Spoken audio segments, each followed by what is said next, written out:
In the quiet mountains of Japan, there lived a Zen monk named Master Soji, renowned for his wisdom and serene presence.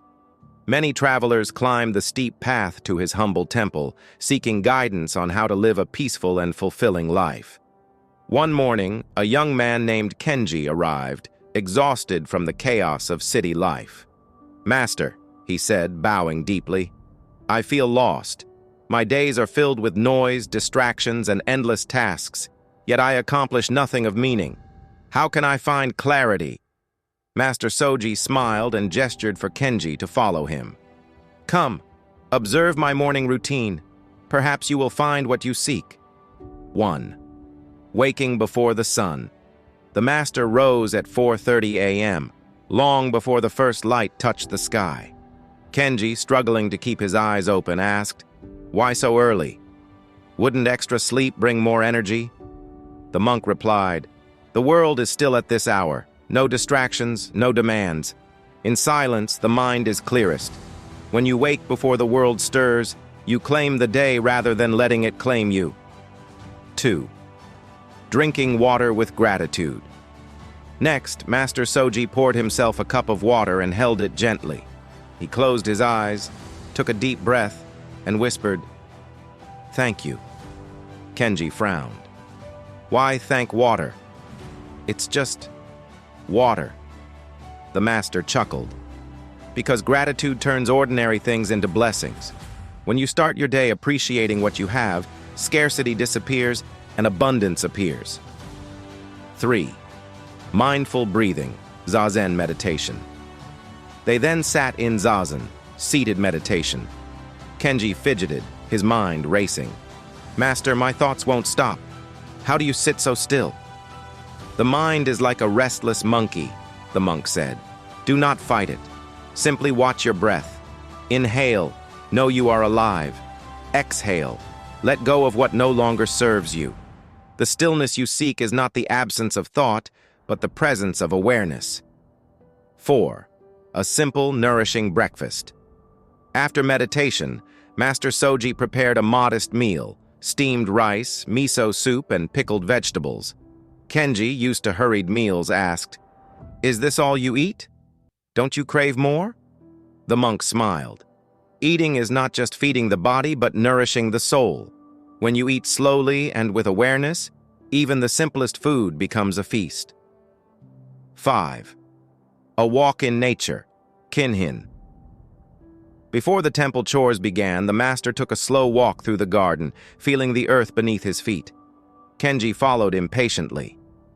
"Master, why walk so slowly? We could cover more ground if we hurried." "Tell me," the monk said, "when you rush, do you truly arrive?"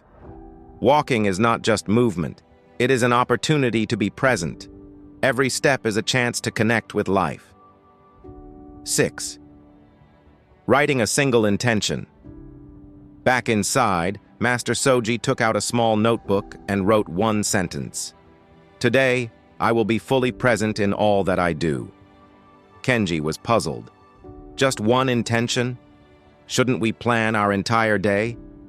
"The mind loves clutter," the monk replied, "but the heart thrives in simplicity. One clear intention is more powerful than 100 scattered goals." 7. Performing temple duties with full attention. As they swept the temple grounds, Kenji grew restless. "Master, isn't sweeping just a chore? Shouldn't we focus on more important things?" The monk continued sweeping with care. "There is no difference between sweeping and enlightenment. When you give yourself completely to the task at hand, even the mundane becomes sacred." The lesson in the routine. After the morning routine, Kenji sat quietly, deep in thought. "Master, I expected grand secrets to happiness, but your teachings are so ordinary." The old monk laughed warmly. "Ah, but that is the secret. Most people search for extraordinary solutions when the true magic lies in the ordinary, done with extraordinary awareness." Kenji's eyes widened in realization. "So, a meaningful life isn't about doing more. It's about being fully present in what we already do." Master Soji nodded. "Exactly. The perfect morning routine is not about rigid rules, but about awakening to each moment. When you start your day with intention, gratitude, and presence, the whole world transforms. Kenji's transformation. Kenji returned to the city but carried the monk's teachings with him. He began waking early, drinking water with gratitude, meditating, eating mindfully, walking without hurry, setting one clear intention, and performing his work with full attention. Over time, his anxiety faded. He no longer felt overwhelmed because he was no longer fighting time. He was flowing with it. His friends noticed the change. "You seem different," they said.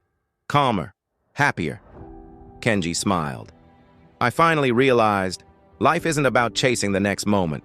It's about fully living this one." Final wisdom. Years later, Kenji returned to the mountain to thank Master Soji. But when he arrived, he found a new monk sweeping the temple. "Where is Master Soji?" Kenji asked. The young monk replied, "He passed peacefully last winter. But before he left, he told me, 'If a man named Kenji returns, tell him this: the routine was never the lesson. The lesson was always in how you live.'" Tears filled Kenji's eyes as he understood. The true teaching was not in the steps of the routine, but in the mindfulness behind them.